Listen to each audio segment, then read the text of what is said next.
Good evening, everyone. It's great to have you all here in person or online.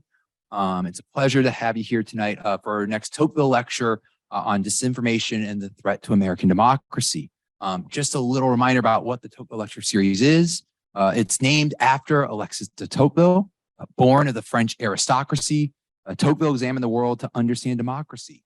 His investigations convinced him that liberal ideas, which rejected both the antiquity of aristocracy and doubted the promises of the French Revolution, were the progression of history.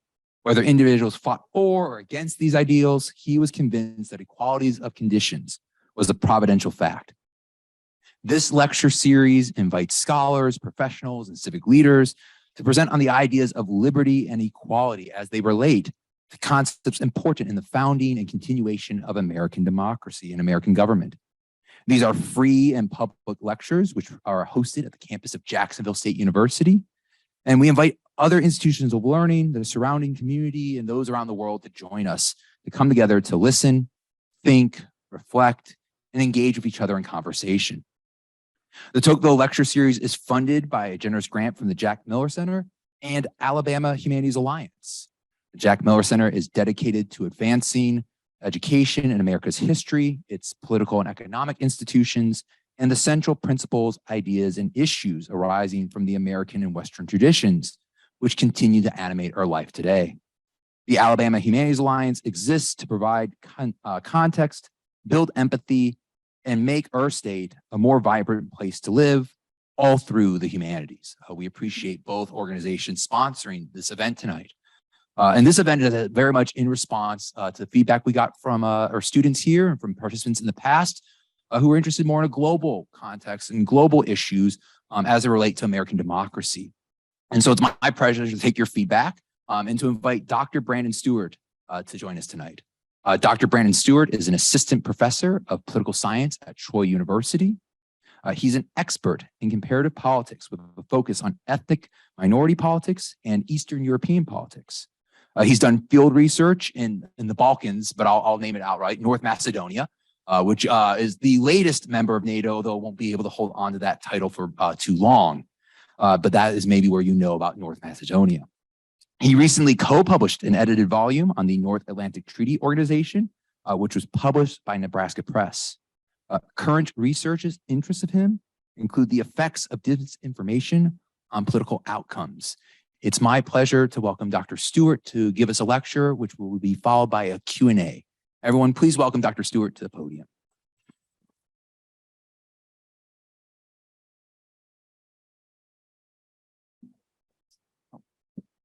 Well, thank you all. Thank you for coming. It's great to be here. This talk this is a very, very relevant topic as it pertains to the current status of our democracy, right? And it's the threat or the potential threat posed by disinformation, right? So disinformation, people think a variety of different things when they think of that, right? A lot of what people think they know about politics, right? Whether it's an election outcome, right? Whatever the case may be, a lot of it relates to Russia and Russia's efforts to influence our democracy. Okay, so that's kind of a good starting point here. But let's start with a broad overview. What is disinformation, right? And why does it matter? Right? Why is this important to talk about? Who's responsible for spreading this disinformation? I'm going to discuss some of the specific actors, foreign actors, that are really trying to undermine our democracy from within by spreading falsehoods about elections, right? By spreading falsehoods about political candidates, trying to get Americans to turn on each other in a very dramatic fashion, like we saw on January 6th. We're going to discuss disinformation and specific examples in the 2016 and the 2020 presidential elections. Okay, and then I'm going to close with this big question. How do we combat disinformation? How do we combat this threat? Because this is different than a military threat, right? This isn't just a country sends tanks across the border and engages us in conflict, right? This is a conflict that manifests itself in how we treat each other, how we look at other Americans, right? Do we accept other ideas or not? Or do we just turn on each other? Big questions. So for starters, what is disinformation? Right? Disinformation generally refers to information that is either intentionally false or misleading. Okay, it doesn't mean it's necessarily completely fake. Most disinformation stories, to be effective, have to have a little kernel of truth. There has to be something about a story to seem credible for it to take on meaning and for it to spread across social media or whatever outlet. Right, so it's not always, I'll show you some examples tonight that are absolutely ridiculous, right? But to be credible, there has to be a little bit of a kernel of truth to some of these stories, okay? Disinformation can be disseminated by news outlets. We're going to discuss some Russian state-owned media outlets tonight that propagate disinformation and spread disinformation, right? But it can also be spread on social media. People share memes all the time, right? If you shared a meme about the 2016 election, there's a chance that that meme came from a Russian troll farm in St. Petersburg, Russia. It looks like this is a meme from an American citizen on Twitter. I'm going to share this. I'm going to share this meme. No, this is from Russia. So it's very pernicious, and it's tough to identify sometimes. People think, I could identify a false or misleading story when I see it. I'm going to show you at the end, I'm going to provide a link to a media literacy quiz that the European Union has. And you can see how susceptible you are to disinformation. I didn't do well. It's hard. It's hard. You'll be surprised. I think I got 4 or 5 out of 8 correct. And they said, oh, you have a modest level of media literacy. I was like, oh, that's good. Am I the best one to be up here? Maybe not, but you can be the judge at the end of this. But in many instances, as I've already said, disinformation, there's a little kernel of truth to some stories, right? But then there's other little lies that are inserted in, or events are recontextualized to fit a narrative. And again, this is done very strategically by rival governments and non-government actors within rival governments. Okay. So when it's done well, it can be very, very tricky to identify, right? And it's important because for a democracy to flourish, to be strong, people have to have faith in what Thomas Rid, who's a disinformation scholar, refers to as custodians of factual authority, such as investigative journalists. Without faith in the media to be objective truth tellers, if you will, the status of our democracy over time doesn't look good, right? Because if there is no such thing as facts anymore, then what are we left with? How do you make an informed decision when you're deciding who to vote for, right? How do you be meaningfully engaged in the world? Right? So this is a very pernicious threat. And ultimately, it can erode citizens' trust, not just in the media, but in other political institutions, right? Such as law enforcement, politicians, the electoral process itself. Right? The people that stormed the Capitol on January 6th lost faith in the electoral process. Right? They felt that this election was stolen from them, and they acted accordingly. Right? That goes to show the power that disinformation can yield. This is important to understand. And I'll show you how we empirically study disinformation. I'll provide a little bit in this presentation. But there's a lot at stake here. But generally speaking, who's responsible for spreading disinformation? Right? Often it is the work of intelligence agencies. Okay. And Russia's goal and their overarching framework that they've been employing against the West is known as hybrid warfare. Has anyone heard that term before?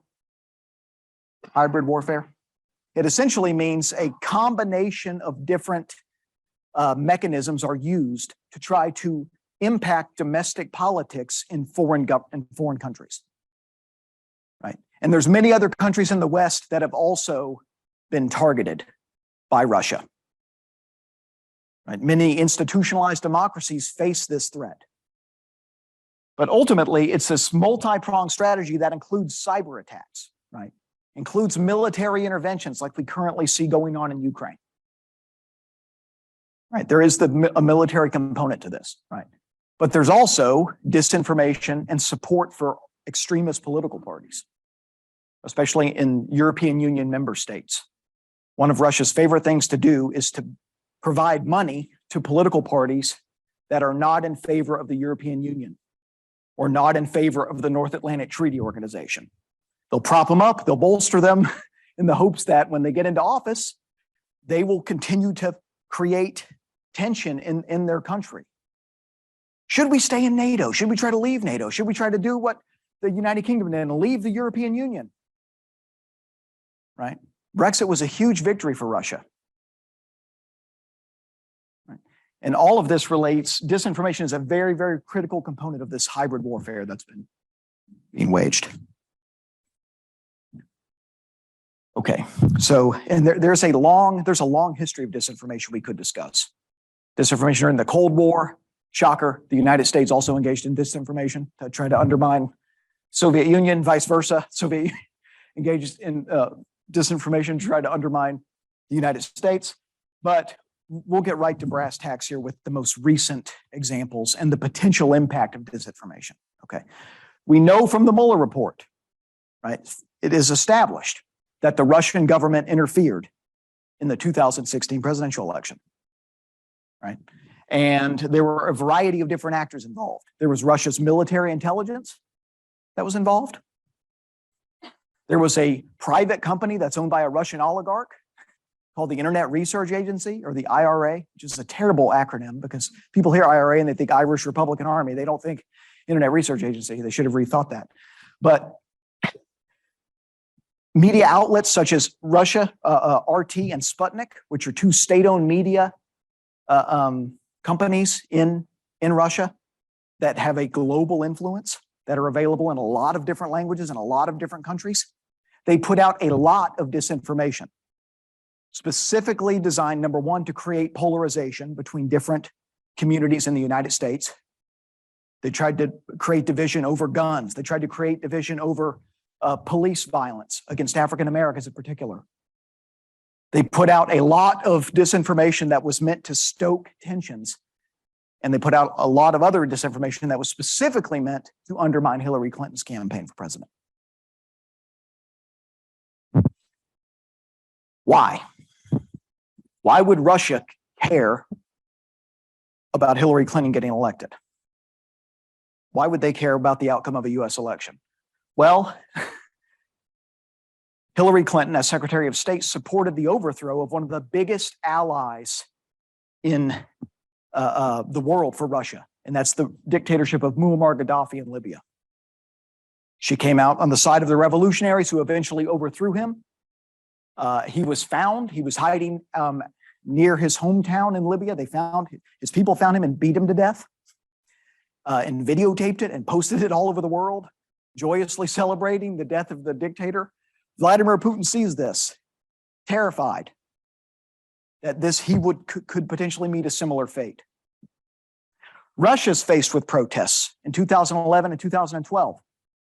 And Secretary of State Clinton comes out firmly in support of the pro-democracy protesters in Russia.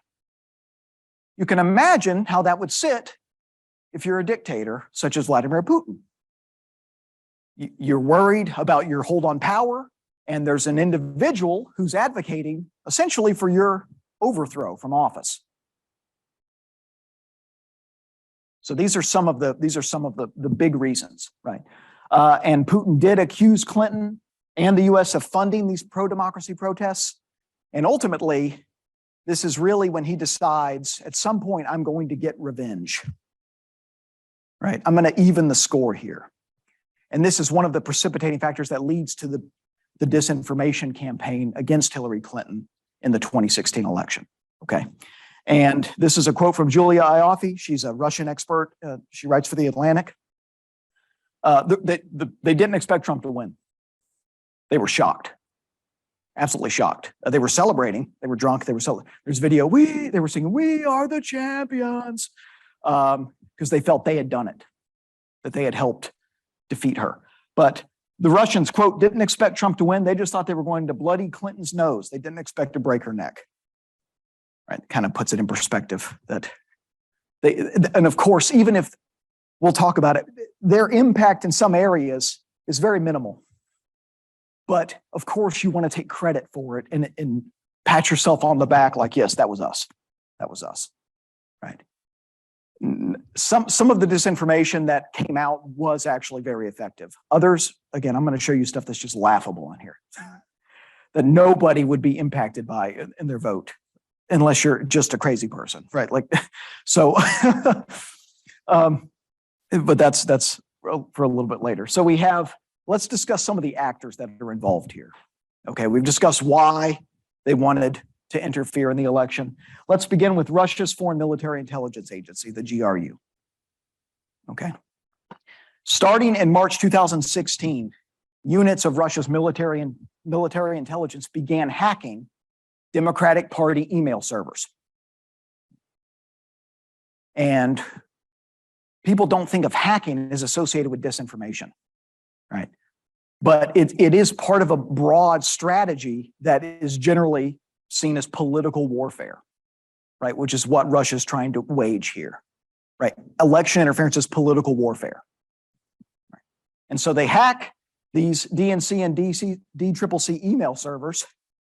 And then what do you do when you gather all this information in a hack? What do you need to do with the information? You need to release it, right?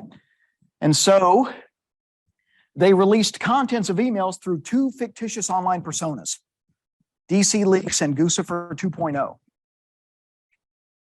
Those online personas proved to be less effective than using WikiLeaks. WikiLeaks became a very, very staunch ally with Russia's military intelligence in the dumping, what we call, it's a hacking and dumping operation, in the dumping of the contents of these emails. Okay, so you can see how this is very much part of this hybrid warfare framework. Right, we're going to conduct cyber attacks. We're going to get in and root around and just gather information. And then, especially if we find something that's going to be detrimental, something we're looking for, something juicy, we're going to just release it to the public. Right? So it's not even necessarily fake information. It's real information.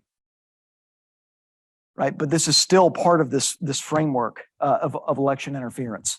And the juiciest part of these emails, and some of you may have seen this in the news, was the fact that some of the contents of these emails revealed that the Democratic National Committee was working to undermine Bernie Sanders' campaign for president, right? And bolster Hillary Clinton's campaign for president.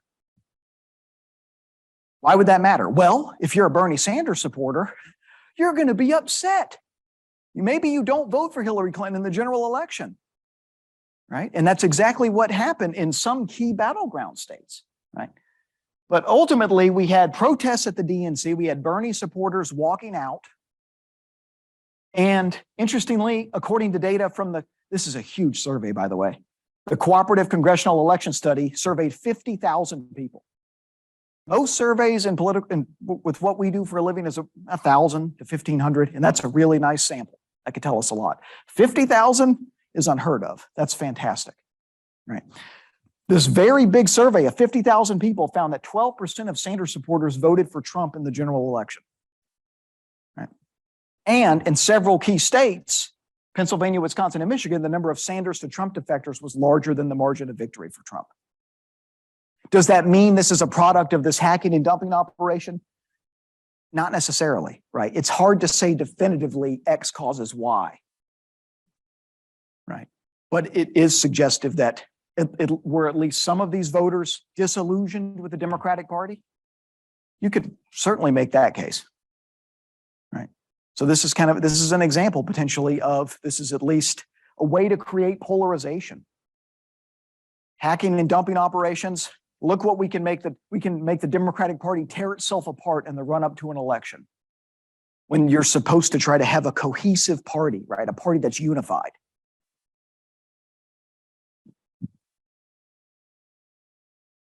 So that's the work of, in a nutshell, that's the work of Russia's military intelligence. Let's talk about the IRA. Again, not Irish Republican Army, the Internet Research Agency. This is a Russian company that is essentially a troll farm in St. Petersburg, Russia. It's owned by a Russian oligarch, very wealthy individual, and you go to work every day and you are a professional troll. You have an office desk you sit at and you just engage in disinformation, right? Whether it's spreading memes, false or misleading stories on Facebook or Twitter or other social media platforms. Your whole job is to be a troll. And it's not always related to politics, but these are people that you can make a decent living doing this in Russia. And when they first started, they were pretty disorganized. Morale was kind of low, but they've kind of got it to be a well-oiled machine now. Their troll game, so to speak.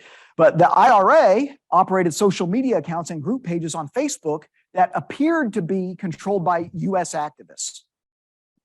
They addressed U.S. issues, right? Real issues in America, right?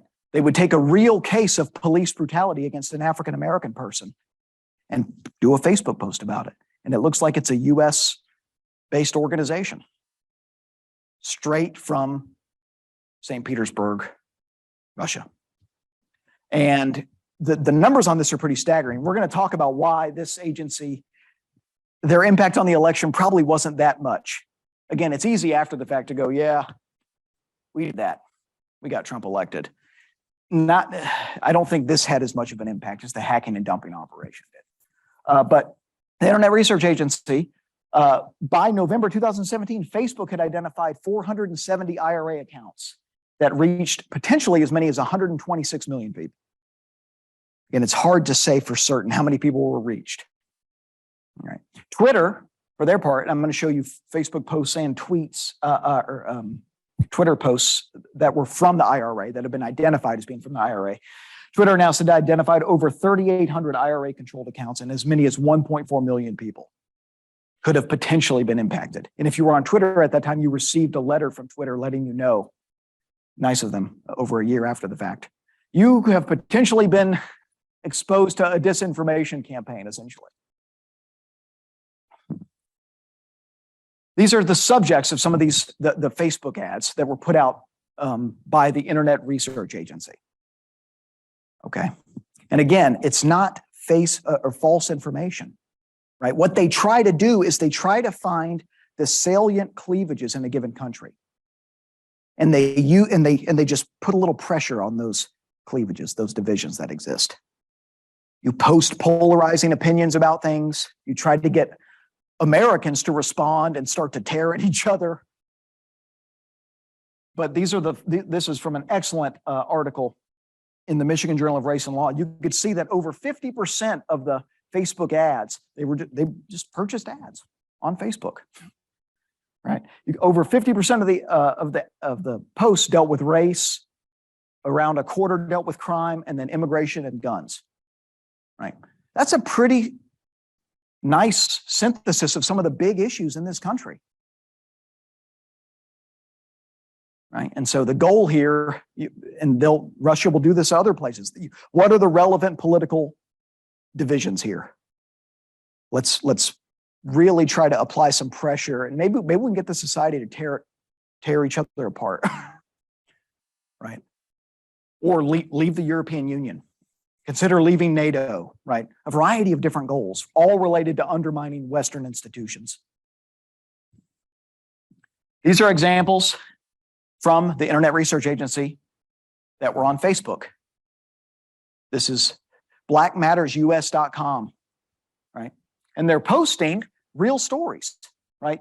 Sherry Hall, this is a police officer who lied about being shot at by an African-American man in Georgia. So they're exposing a real story here. This is an example, Anthony Lamar Smith.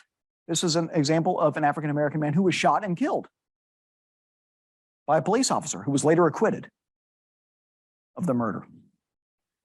So we have these, now this isn't necessarily about politics, right? This is just trying to stoke tension, create divisions, right? And then of course, but then we also have directly related to the election examples such as this: Hillary Clinton doesn't deserve Black votes, right? So we have some related to elections. Sometimes it's just, and a lot of what they do is just audience building. They'll just have random accounts that aren't related to politics at all. It'll just be people like singing and dancing, or people telling jokes, a variety of different things, just to try to get an audience. And then once in a while, you slip something political in. Right? So they don't beat people over the head with politics, because who wants that? You know, then you're like me. Nobody wants to be like that, right? Thinking about this all the time. No, it's okay to laugh at my jokes or not. That's fine too. That's fine too. I'm used to it. But this is an example. Again, this looks like if you saw this on Facebook, you would think this is just a U.S. organization, right?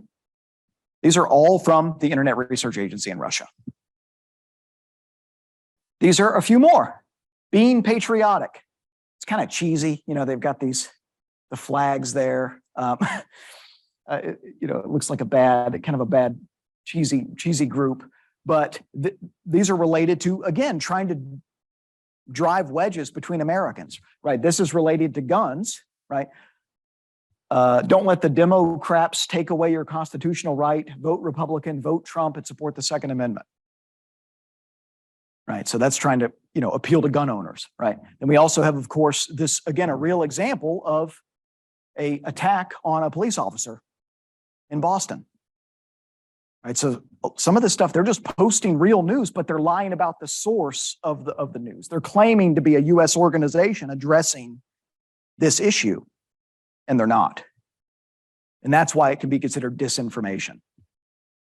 Because if you're lying about the identity of a source, that's deceitful. That's misleading. Because if people knew this was coming from actually Russia, naturally they would ask, why would Russia be doing this? Right? Very, very specific reasons why Russia's doing this. These are Twitter accounts that were associated with the Internet Research Agency. Pamela Moore, just all kinds of different political tweets were put out. Different pictures, memes, things like this. Tennessee GOP, that seems like a good American Twitter account. Nope. From the Internet Research Agency. And you don't even need these polls. Donald Trump won. You can read it on Bill Clinton's face. Just silly, So, and again, you can see who's going to be persuaded by one way or the other by these, right? This is where some of their efforts are more laughable. And the media in this country made way too much out of the Internet Research Agency and their efforts. They blew it completely out of proportion, which of course led Russia to go, yeah. In fact, I think we will take credit for this. It's difficult to say for certain, right, what the impact of this particular facet of the election interference was. It's tough to say. We can't say X causes Y. This led Trump to win. We can't say that. There's no way you could say that. Elections are so complicated, and understanding an outcome is incredibly complex, right? But generally speaking, this disinformation campaign seems to have very little impact, or seem to have had very little impact, and it's because of the nature of social media. People generally live in a bubble, a self-reinforcing bubble. Right. In part, that's the algorithms on Facebook, right? Where give the people more of what they look at and they'll keep looking and keep looking and keep looking. Right. And so people just they see things that reinforce what they already believe. Right. So this Internet research, did it actually lead people to vote for one political candidate instead of another? Maybe some. Right. But probably not enough to have an impact like to change an election. Right. Now, what's interesting, and I've already mentioned the media blew this completely out of proportion. I know that's shocking to hear. But this very marginal, meme campaign, if you will, this campaign of disinformation, having these groups that appear to be American, right? These are American organizations caring about these American issues, right? That turn out to be Russian. This was completely overblown by Democrats in the House of Representatives. And they released, and you can go online today and look at ad after ad after ad after ad that were later identified as being Internet Research Agency, or originating from the Internet Research Agency, right? And some of these ads had such a marginal impact. Nobody saw them. They were only on Facebook for a few days or a day. And then, of course, the media goes, Russia, Russia, Russia, look at these crazy, memes and all of these things that were put out that completely overreacted and really magnified the impact of this unnecessarily. And one of the most infamous IRA ads was discussed and put on the front page of the New York Times. And it's the most ridiculous ad you'll ever see. You want to see it? It's absolutely ridiculous. The army of Jesus. Satan, if I win, Clinton wins. Jesus, not if I can help it. Press like to help Jesus win. Isn't that the most ridiculous thing you've ever seen?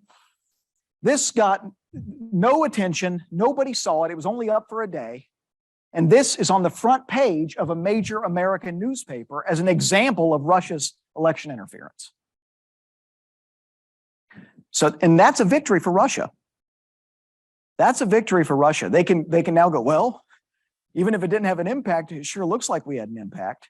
And that's all they're looking for. They're trying to, well, we can take credit for undermining this US election. Again, it's very hard to say that's actually what happened, right? This project, the effects of disinformation, this is a minefield of potential other things could be causing, an election outcome, right? Elections are very complicated, especially in a country as big as ours. Okay? But this is an example of, again, front page of a major American newspaper, the Army of Jesus. Share it with your friends. You can laugh about it. But that's the Internet Research Agency. Another area of disinformation that's important to talk about is the Russian media, Russian state-owned media. RT and Sputnik, in particular, are two of the biggest Russian media outlets that are known for spreading disinformation, false, misleading stories, propaganda for the Kremlin. They've attempted by constantly saying that the government of Ukraine is fascist. If you go to RT today, you will see a dozen articles about the fascist government of Ukraine, right? They're trying to undermine the government of Ukraine, right? We can talk about Ukraine in Q&A if you guys want to talk about that, because everybody seems, whenever you mention Russia now, people are like, what about Ukraine, right? But Russia Today, this is a news agency that operates news, television, and internet content in a variety of different languages in a lot of countries around the world. Sputnik, this is a little bit more the tabloidy, a little bit more National Enquirer version of Russia's disinformation campaign. This is a news agency that actually operates websites and a radio broadcast service, which is kind of interesting. And the websites are available in more than 30 languages. So that's a lot of different languages. And both of these outlets are controlled by the Russian state, and they are notorious outlets for disinformation and propaganda. And in 2016, there's a database. Again, the European EU versus Disinfo database. This is a database of disinformation that's being collected in real time. Workers with the European Union have a database that they are collecting of false and misleading stories put out by Russian media outlets. It's a fantastic resource for studying disinformation. These are all stories that have been proven to be false. Okay, and these are about Hillary Clinton. We're going to see 2020 as well. We're going to see their efforts to try to cast doubt on Joe Biden's victory in 2020. So you'll see how you get people to not believe in the electoral system, right? That's a big part of this. Stories that have proven to be false. Some of these are just ridiculous, right? Hillary Clinton proposed a drone attack on the WikiLeaks founder, right? Hillary Clinton's brain is impaired. She's chronically ill. She has 1 or 2 years to live. Right? These have all been proven be false or misleading, right? But you could see how, if you're trying to influence an outcome in an election, spreading this narrative about the health of a candidate could impact voters, right? And this is all in a variety of different languages around the world, including in RT, their English language service, right? So this is important to understand. False stories, because again, they didn't expect Trump to win, right? That's important to understand. They didn't expect Trump to win. And so in anticipation of Secretary Clinton's victory, they tried to cast doubt on what they thought was going to happen, right? And so they have a variety of stories. This is just a small sample. The U.S. election will be rigged in favor of Secretary Clinton. The deep state is going to conspire against Donald Trump. A variety of stories related to this idea, right? So they were setting the stage to cast doubt on Hillary Clinton's victory. And then again, they were surprised. Tens of thousands of pre-marked ballots for Hillary Clinton discovered in Ohio, right? This type of idea that something fishy is going on. Let's talk about 2020 and Joe Biden, because they tried to do the same thing. 2020, they had a lot of stories that came out about Hunter Biden that were disinformation, right? Again, you take a little kernel of truth, and then you add other things to it to try to make it seem like there's it's a genuine article because this part is true, right? But in the run-up to the election, right, Biden refused to condemn street violence because he fears losing electoral weight. Biden wants to legalize the sale of drugs in Ukraine. I'm not sure about the connection with that one, but it's generally trying to smear the character of Joe Biden, right? And some of the stories are very, very, you can look them up for yourself. I didn't want to share the titles of them because some of them it's kind of troubling, some of the accusations they made, especially about Hunter Biden.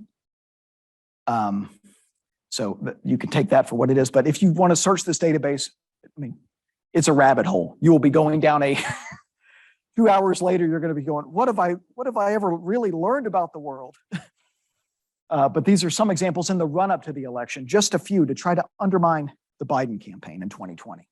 After the election, right, they followed the lead of Donald Trump in many respects, and they tried to provide propaganda that suggested the election was stolen. And so Sputnik's Greek language website, U.S. election result was rigged by mail voting. A smaller Russian news website, Democrats and globalist Republicans stole Donald Trump's victory in presidential elections 2020. And again, you can click on, I provided links for here. You could go to these links and it will explain everything about what's false about the article or what's misleading about the article, what's been recontextualized about the article. It'll explain it in detail. So it's not just like, trust us, this information. They explain. Sometimes they'll say this part of the story is true. And then everything else is, right? So they do a really, really great job of documenting. There we go. There was electoral fraud in the U.S. because the deep state didn't want Trump reelected. Sputnik and RT both reported Joe Biden was elected thanks to massive fraud. This has all been disproven, and this is objectively false, right? But if you're trying to undermine a democracy, you have to get people to stop believing in the meaningful, in voting, right? In a fair and legitimate outcome to an election. And again, are they the reason we're tearing each other apart right now? Probably not, right? Have they contributed? You'd have to be naive to think that this hasn't had some impact on the current state of our country. So I've talked about a lot of stuff here, right? And like many things in life, there's a lot of big questions, and the answers we come up with are rather small. I'd like to give you a bold, finding here that yes, disinformation is absolutely threatened, has undermined our democracy. It has to some degree, right? But if we don't take steps to try to remedy the situation, things could get worse. right? And we'll talk about what we can do to try to improve our ability to combat disinformation, right? But the hack and leak operations by Russia's military intelligence seem to have had a tangible impact, right? This created polarization, right? This led some Bernie supporters to either not vote for president. We saw that in places like Michigan, where people that have voted for Bernie in the primaries just left the presidential ballot blank. Right. And that has an impact on an election. Not voting has an impact. Right. So that the hack and leak operations, that certainly had an impact. The IRA social media campaign, you saw some of this stuff. It was an attempt to try to, essentially the author of that law article that I showed you the graph of essentially says that he was trying to start the IRA was trying to start a race war, right? Essentially, they're trying to stoke racial tensions as much as possible, right? It's hard to say how much of an impact that had on the election, but you could certainly see maybe that's had an impact on race relations potentially, right? The Russian media put out a lot of stories. RT in particular put out stories that were circulated by American media outlets, right? Fox News had made a lot of hay with the Hillary Clinton is chronically ill idea, right? That was broadcast. Sean Hannity's show night after night after night. Again, does that actually impact the election though? Because you can make the case if someone's watching Fox News or MSNBC, you already have a predisposition. You're not going to change your vote now from one party to another, right? Necessarily. So you see why this is hard to. I can tell some of you look unsatisfied, like this guy has no answers. Yeah, you're right. I probably. But it's tough to assess this. This is a big question, right? January 6th. What role did Russian disinformation have here? It seems very much, right? And Thomas Kent, he was the former president of Radio Free Europe, Radio Liberty. He has a quote that I think is very applicable here. It remains debatable whether Russian efforts have changed the outcomes of any Western elections or have divided societies more than disinformation from purely local actors would have, right? So Russia definitely jumped on the 2020 was stolen idea and tried to make hay of it. But does RT have as much influence in America as the president? Give me a break, right? So that's kind of what Thomas Kent, he's writing before this happened, obviously. But that's what it's kind of a prophecy there. It's hard to say for sure, but domestic actors have a big role to play here, right? But you see how that's related though, because domestic actors can use Russian media as justification. See, outlets are reporting on this. RT is reporting on that the election was stolen, right? So it's not necessarily they're separate, but they reinforce each other. How do we combat the spread of disinformation?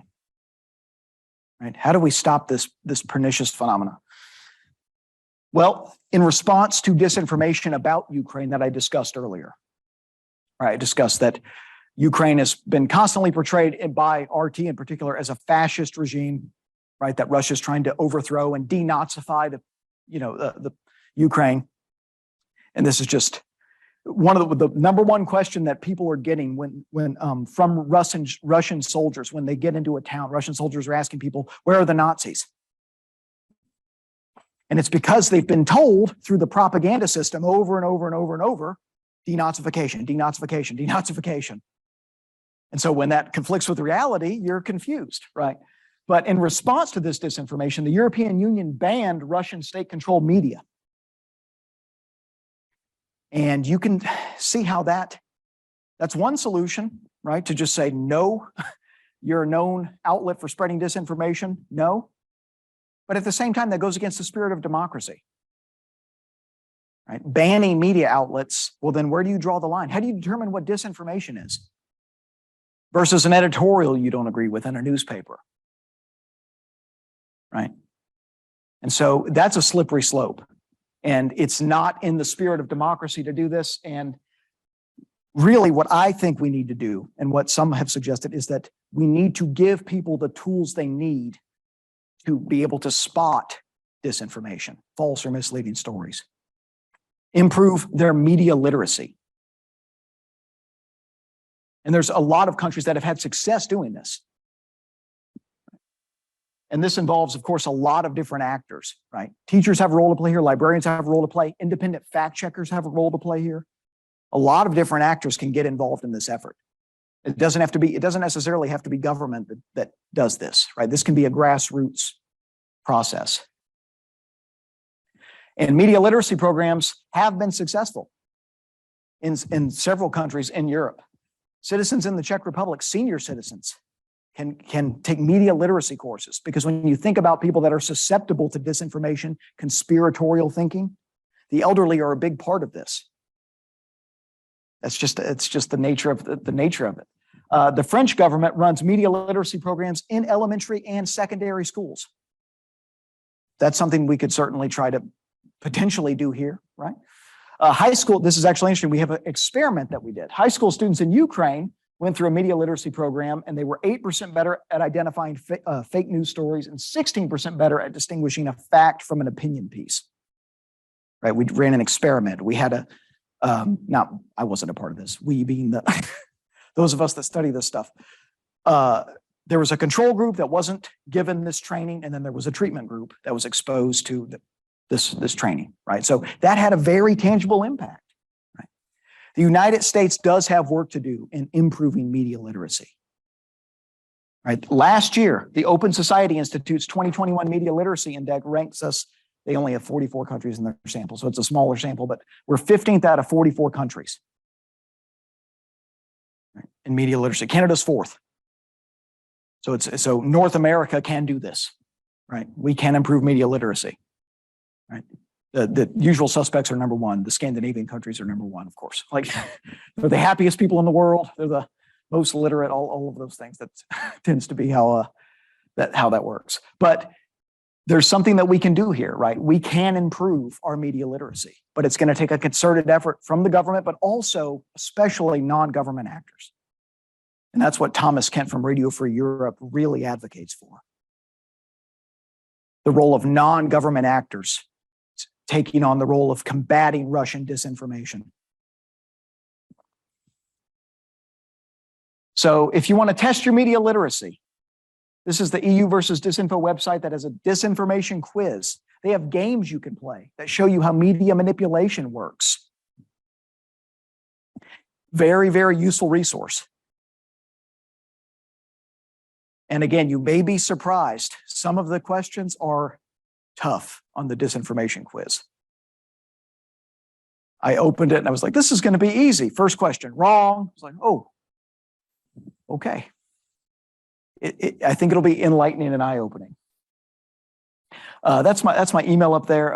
Thank you so much for your attention and for coming this evening. And I look forward to your questions.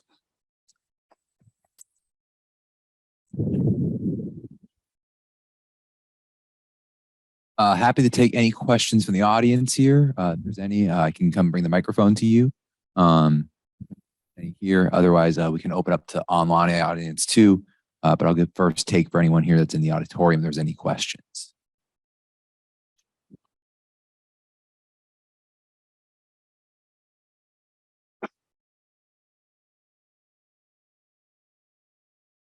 Hi, Dr. Stewart. What is the best way to improve our media literacy in like our everyday lives without going through a program? Yeah, that's a good question. I would honestly say your best resource would just practice your critical thinking when you're consuming information, right? If you're reading something and it sounds too good to be true or bizarre or something just seems out of whack, do a little fact checking, right? Try to find another article that can confirm the information. And if you can't, and if it looks like it's a suspicious source, which again, easier said than done, right? But that's one thing that you could do. Just have multiple news outlets and there's a lot of objective news sources that are out there. The Associated Press does a great job. Radio Free Europe, Radio Liberty is an excellent resource if you're looking for a news on Europe and what's going on, especially if you're interested in the Ukraine conflict and trying to get through the disinformation about that. But that would be what I would do. Just multiple sources, be rigorous in your consumption of news. Apologize for being late. No, it's okay. What what impact do you think cognitive dissonance has in all of this? I mean, if I go to Fox News and they're telling me what I like to hear, Yeah. I'm going to believe it. Yeah. And if I listen to CNN, I'm anxious now and I want to dismiss Mhm. any of that because it's cognitive dissonance. And do you think that cognitive dissonance plays a large part in this disinformation success, I guess? That's a great question. Yeah, I would definitely say that absolutely has a role to play here. And the psychology of trying to seek affirmation for our beliefs, I think that's a huge part of this. That's a good question. That was kind of a short. Other questions?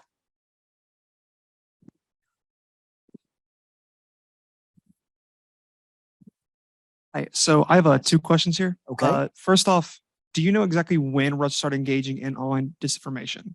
Online disinformation, sure. I would say 2012, 2013 is when they actually started to put out feelers to begin to see what impact they could have, because it's something you have to learn how to do, right? They've done cyber attacks and things like that for much longer, right? They've done cyber attacks in the Baltic states to try to stoke tensions there between ethnic Russians and the majority group, right? But disinformation, 2013, 2014 is really when they start. And they start at Ukraine is in a big testing ground. They pumped a lot of disinformation at Ukraine in addition to cyber attacks and other tactics when the annexation of Crimea happened. It was a full-blown hybrid war against Ukraine. And then my second question, this kind of ties back to that one, is Okay. how exactly does WikiLeaks tie back into the RSA? Because I know in 2013, that same year, that's when Edward Snowden leaked the information about the NSA spying on Americans. Does that tie back into kind of Russia's, I guess, plan? Well, WikiLeaks was a very, very important tool. Julian Assange of WikiLeaks, right? Edward Snowden, that's a separate thing. But they were the actor that really could bring attention to the contents of the emails, right? They had these other. Anyone know the anonymous movement? The anonymous movement was a big part of the disinformation vacuum, right? People were posting contents on there from the emails, but they just weren't gaining quite as much traction. And then Julian Assange and Russian military intelligence, I guess collaborated would be the word, to release, the really, really sinister stuff. And there were conspiracy theories that grew out of these hacking and dumping operations. Anyone heard of the Pizzagate conspiracy? What's the Pizzagate conspiracy? If I understand it correctly, the Pizzagate conspiracy was a conspiracy that a lot of top actors in the Democratic Party were involved in, child sexual abuse rings. Exactly. And it's this whole idea, and it came out of the emails that anytime someone mentioned the phrase cheese pizza, it was a reference to children that were being sex trafficked, right? And one person actually believed this, and he went to this pizza parlor where this was allegedly happening with guns and tried to free these child slaves that he thought were there. And shocker, they weren't there, and he was arrested. But so there was some actual conspiratorial stuff that came out of this too, right? Yeah. Thank you. Sure.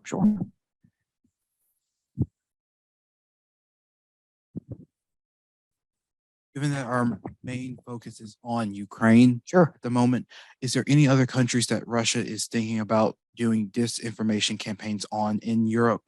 Oh, yes. A lot of countries in Europe have been subjected to disinformation. Yes, absolutely. The United Kingdom was flooded with disinformation prior to Brexit. And you can imagine if you're Russia, why you would want Brexit.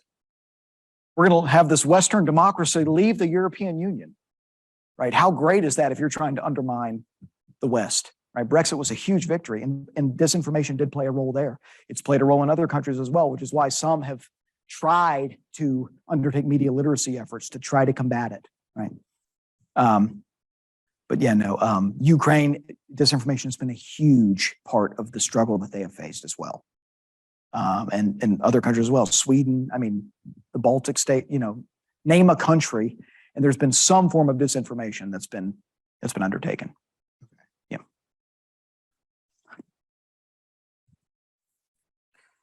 So I think amongst a lot of my peers and myself, we're very pessimistic about social media and disinformation. Do you have any words of hope for the future? I guess I would have to say we're more ready now than we were to combat this. I think a lot of this came from the fact that we didn't take this threat seriously from Russia. We didn't take Russia as a threat more broadly seriously, but especially the effect of disinformation. And I think now we've seen some of the ramifications to disinformation. And I do think Facebook has stepped up. Facebook provides a lot of funding to fact-checking organizations now. They've tried to right the wrongs of the past, where they allowed, Russian trolls to buy Facebook ads, right, and post, sometimes true stories, right, but also, appearing to be a U.S. organization when they're not, right? So I do think there's hope, yeah. And talking about it, this helps, being aware. Given that most of the examples we've covered tonight were like small little pieces of disinformation, Sure. blown out of proportion by like domestic media outlets, Uh-huh. like for example, the Jesus versus Satan picture that made it to Sure. the New York Times. Sure. How do we promote media in performing its due diligence when these stories, these little bits of disinformation have been like huge successful pieces for them? Like how do we balance the being objective versus the profitability of them? Sure. Well, I mean, what you're asking is, should we actually, does the media have a responsibility to talk about disinformation or to try to spread awareness that it's happened? Is that Right. kind of the sub? And that's the struggle that the media faces here. Because when you start to expose disinformation, number one, you give it you elevate its importance, right? You don't want to do that, but you also want to spread awareness that this is an issue. How much coverage of this is enough? That's a $64,000 question. I don't know. Very good question. We definitely need to be aware of it, I would say, but the media does blow it out of proportion. Any other in-house or we can think here for a bit and I can take some online questions that we have. Sure. We have a question here from Hannah Bach. In the case of the war from Russia and Ukraine, or in case the war from Russia and Ukraine would escalate into a world war, could the media be used as a weapon? Is it possible for a war like that to be mainly fought with media instead of actual weapons, since both could lose a lot in fear through people? Okay, So so I think the general question is, if the war escalates Yeah. in Ukraine and Russia, what would the role of media be as a weapon? And is media as a weapon something that may take more precedent than weapons in an international conflict? sure. I mean, I absolutely. I think it's about trying to create a narrative for the justifications for the war, right? That's a big part of this, right? If you can convince the international community that you're actually fighting fascists and Nazis, right, and that this is a battle of good against evil, so to speak, right, then that's a victory for Russia, right? But all we're going to see with the intensification of this conflict is more disinformation. That's because as Russia intensifies its efforts, as it targets civilians, right, they have an interest in creating a counter narrative. Civilians are not being targeted, right? That's a point you will see in put out at RT, right? We're not targeting civilians. In fact, it's the West that's targeting civilians. They're funding these Nazis in Ukraine. Like, these types of stories are out there, right? But it's about trying to battle for the hearts and minds of, so I think we're going to see more disinformation as the conflict continues, maybe an escalation of it.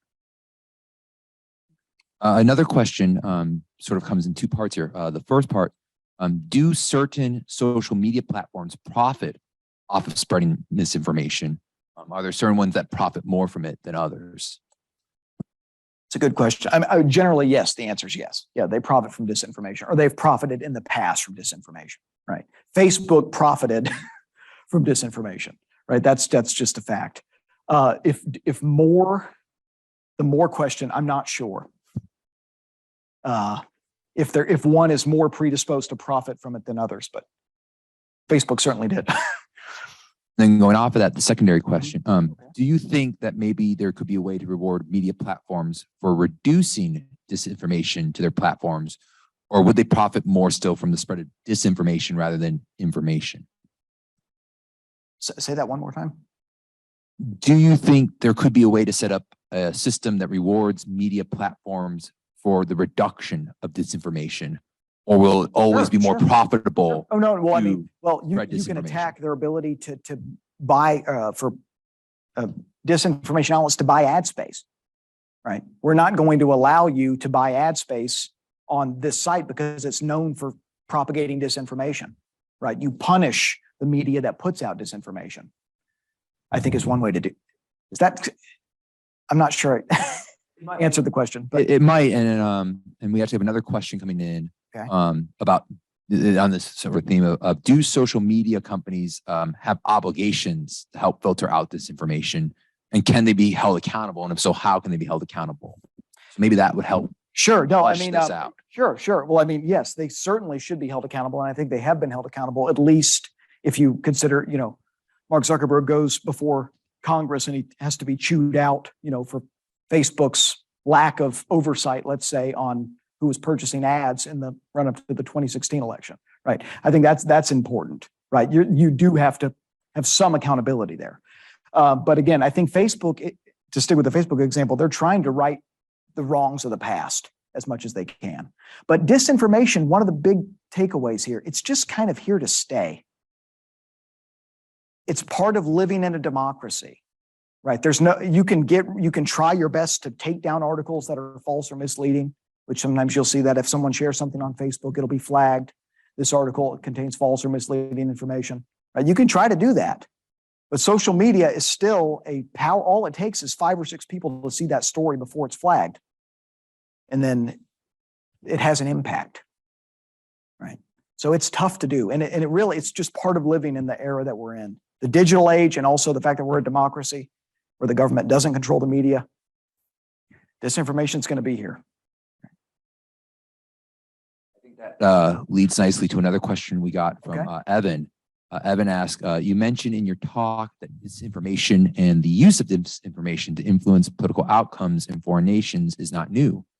The United States and the Soviet Union's mutual disinformation campaigns being only the most prominent example of many. The question then is, what is it about the current state of disinformation that makes it different or differently important from the past? Is what differs more than just the technology used or the audience targeted? Is it the capacity of the audience to be influenced, or is it something else? So what is different about disinformation now that makes it something worthwhile bringing your attention to it versus maybe in the 1960s? Its ability to spread quicker than ever. The disinformation during the Cold War that was put out was literally, people would write fake memoirs of a general who was overthrown in a military coup, right?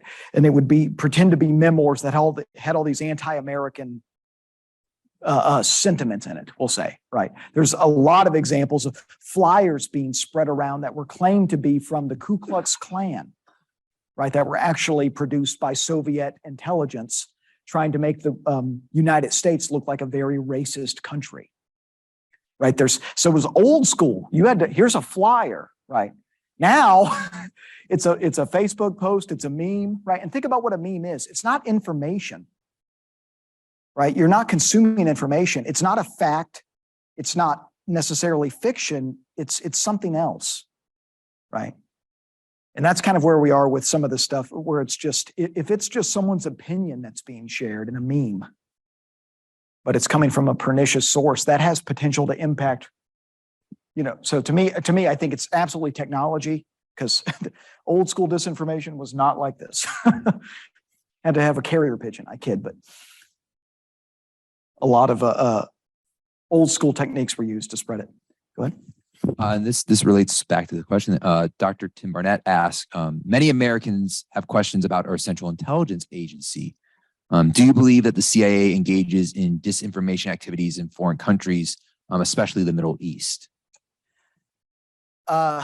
Currently, that's a tough question to answer in the current environment. In the past, yes, we absolutely engaged in what we called political warfare. We didn't call it disinformation. We called it political warfare, right? And absolutely we did, to undermine one of our big focal points of the conflict with the Soviet Union was over West Germany. Soviet Union tried to paint West Germany as being a fascist state, right? Again, that's kind of their go-to. That's one of their go-to calling cards when they're trying to undermine a regime. Call it fascist or full of Nazis, right?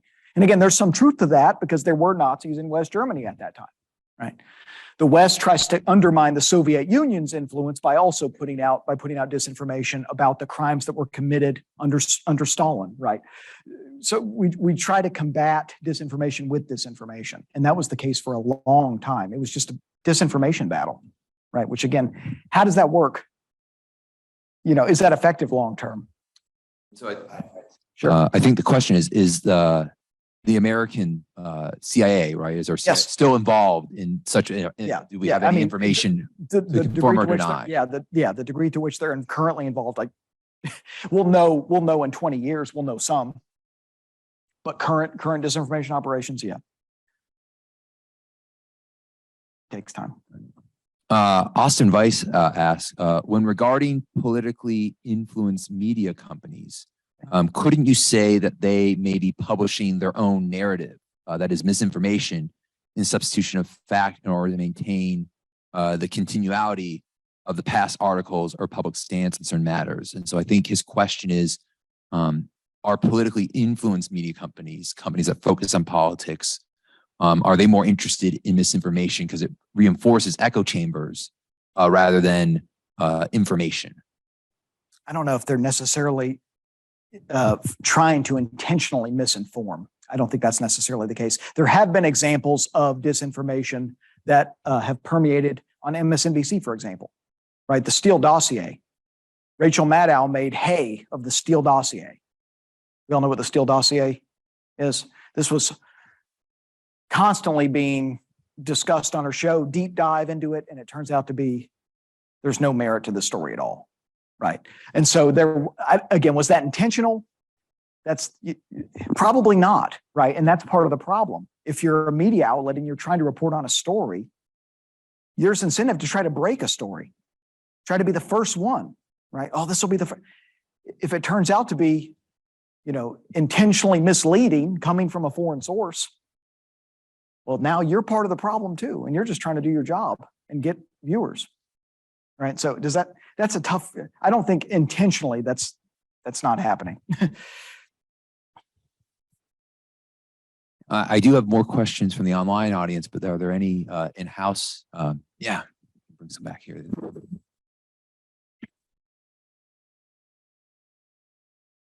I have two more questions. Is that okay? Sure, of course. So, as a whole, are you saying that bringing disinformation into the light and pointing it out is key, and making people aware of it is key in stopping the spread of it?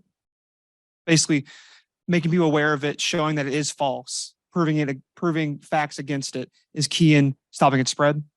Well, I mean, that's certainly a hope, right? That people will they'll become more informed, right? They'll be able to identify a false or misleading story. They'll be able to identify, okay, this is just an editorial. This isn't some news that's being reported, right?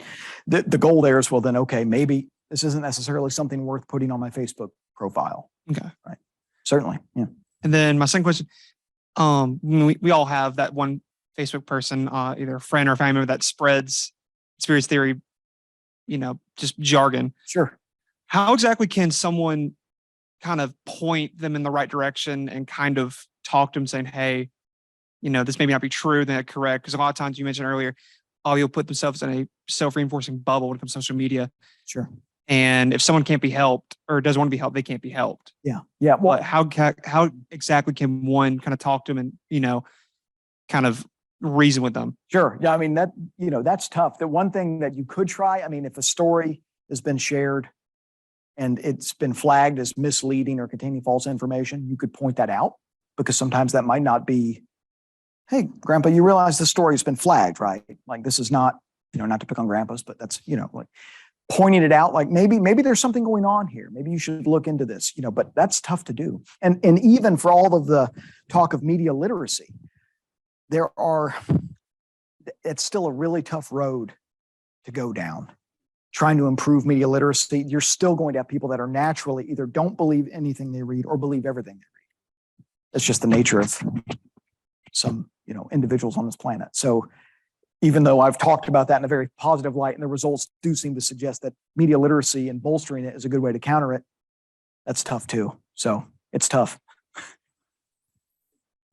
Just a quick question. Sure. Personal interest here, just because I think it's an interesting thing to look at. Okay. The QAnon movement that started Sure. around like 2020 election. Was there ever like a geographical source of like where this movement started? Like, was it a troll farm? Was it like something domestic?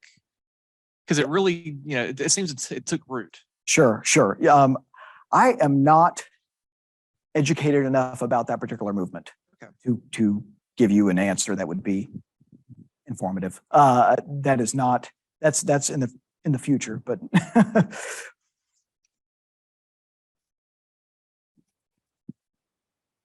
other questions. I have some more online one here. Oh, okay. Lauren asked where you would suggest to get unbiased and reliable news. Associated Press. Associated Press is good. There are Agence France Presse English is very good. If you read their news wires, it's literally, this is what has happened. And if they don't know what has happened, they'll say this appears to be what is happening. More information will be relayed later, right? It's very much matter of fact reporting. Radio Free Europe, Radio Liberty, which I mentioned earlier, is a fantastic source. It was originally started to try to spread news stories in areas that were still overcoming the legacies of communism, right? And so countries now where that are not free in Europe, such as Belarus, right? It's meant to be a source of news for people there, and their reporting on Russia is it's not favorable to Putin in the general. You'll read an article and it will say, you'll see what I mean, but it's understandably so, right? But generally speaking, it's here are the facts. Here's what's happened. This report was released. This many people were killed. It's very matter of fact. So those would be three that are very good. Wonderful. And then Murphy is sort of asking the opposite question. Okay. How do we try to ignore disinformation? And are there news sources known to be big on giving misleading information? Are there news sources that are known to be main propagators of disinformation? So how do we ignore it? And are there sources known to be sources of disinformation? I mean, how to ignore it? That's kind of, I get generally just be a critical consumer of what you read, right? You don't necessarily just because you read something doesn't mean you can read something and roll your eyes and say, well, that's clearly something else is going on here, right? And some of that comes with increased media literacy, right? The known disinformation outlets, at least in the Russian context, it is RT, Sputnik, right? I'm not going to go down the rabbit hole of American media outlets that do that, because that's not necessarily conducive to a good discussion. But there are media outlets in this country also that propagate disinformation. Right? We'll put it that way. But yeah, no, a lot of it is Russian. Is coming from Russia. Wonderful. Lance asked, you teach at Troy, another public university in Alabama. What recommendations do you have for making media literacy a requirement in higher education in Alabama? That's the first question. Okay. So I'll let you take that first one and I'll give you the second. But do you have any recommendations about making media literacy a requirement in higher education in the state? I think it should be. I don't have a, I'm not a, I think it should be, absolutely. I think, and we need to do a better job in public schools, in the public school system, right? It starts when people are young. It doesn't start when someone's 22 and they have a general sense of what they believe about the world, right? And I think that that leads to his second question is, what specific recommendations would you have for media literacy in K through 12 education in Alabama? Are there any specific examples of how to incorporate that, or specific examples of how other states have done that would be effective to teaching media literacy in that K through 12 setting? In regards to adding it to the curriculum, Making it part of the curriculum. well, I would say that we need to, the fact that we're 15th in the world, 15th out of 44 countries that are industrial democracies, right? That the fact that we're that far down in the media literacy ranking shows that there's a lot of work that needs to be done, right? The specifics of the program probably will vary a lot based on region, right? Based on resources. Even if we try to set something up in this country, is it going to be equal across states? Right? What does it look like? You know, when do you start? Is kindergarten too early to start prepping people for media literacy? I think there's a lot of questions there. That's again, some of these are policy, you know, very important policy questions. But I just don't know, which is it has been done, but Kaylee asks, because technology dominates our society today, especially from a young age, Sure. How do we start approaching a topic like misinformation as it spreads through the media? What best advice do you have for us to learn media literacy or to be more efficient in our consumption of media? well, I mean, a lot of that just comes from being rigorous, right? Being rigorous in what you read, right? Don't rely on a single source of news. Right. That's a huge part of this. If you only get information in this vacuum, especially if you just rely on social media, right, which is a big thing. People don't actually check news sites. They just look at what their friends are saying on social media or what their friends are sharing. That's a big problem. Right. That's a big problem. Have a go-to news source that you trust. Have a backup go-to news source that you trust. Right. BBC News, that's another one that's outstanding in the reporting. Al Jazeera, outstanding in the reporting. Right. You can read, if you read those news sites, you'll see generally there's a lot of overlap in the facts that are being presented. You can have a degree of confidence in what you've learned, right? But you need to be rigorous in your consumption of news.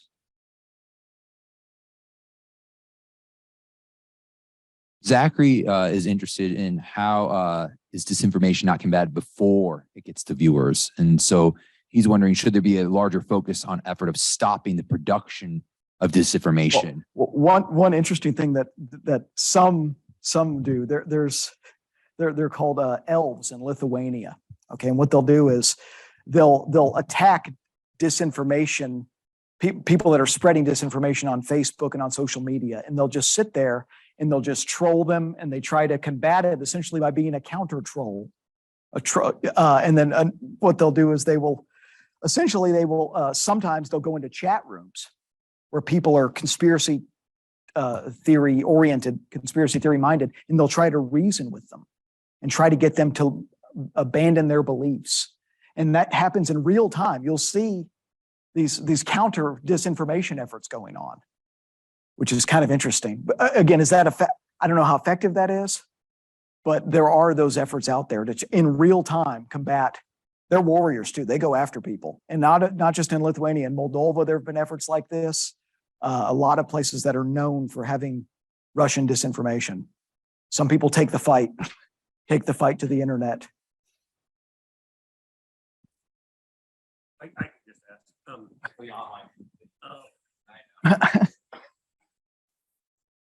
I just noticed like the Scandinavian countries you mentioned were the best at. Sure. Is there a correlation between religiosity and the susceptibility to misinformation? That's a really, really good question. I would say that religion isn't necessarily the best indicator. I would say that age is an important indicator. Age is probably one of the most important indicators. Elderly people tend to fall prey to more disinformation. And some of that is just because they lack the resources, right? To maybe pursue another media source, right? But the actual impact of religion, I don't even know if we've explored that, to be honest with you. That's an interesting question. It just seems like the correlation. Sure. Yeah. Not a causation, but Sure. Yeah. No. Well, I mean, and you could make the case. I mean, if someone is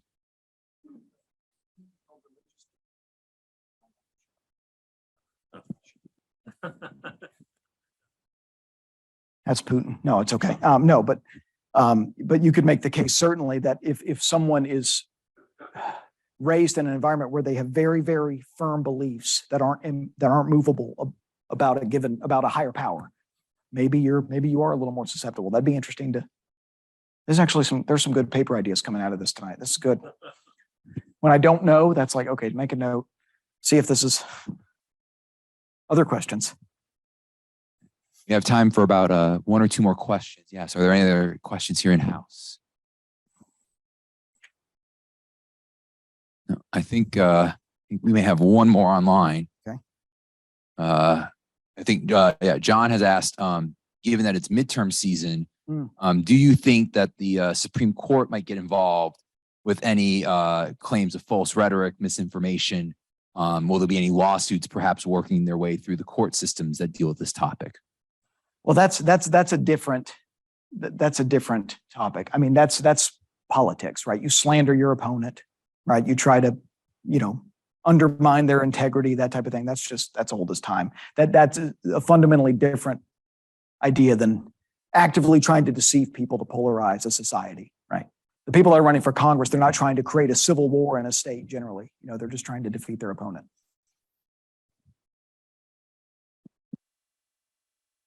I guess I have one question. Okay.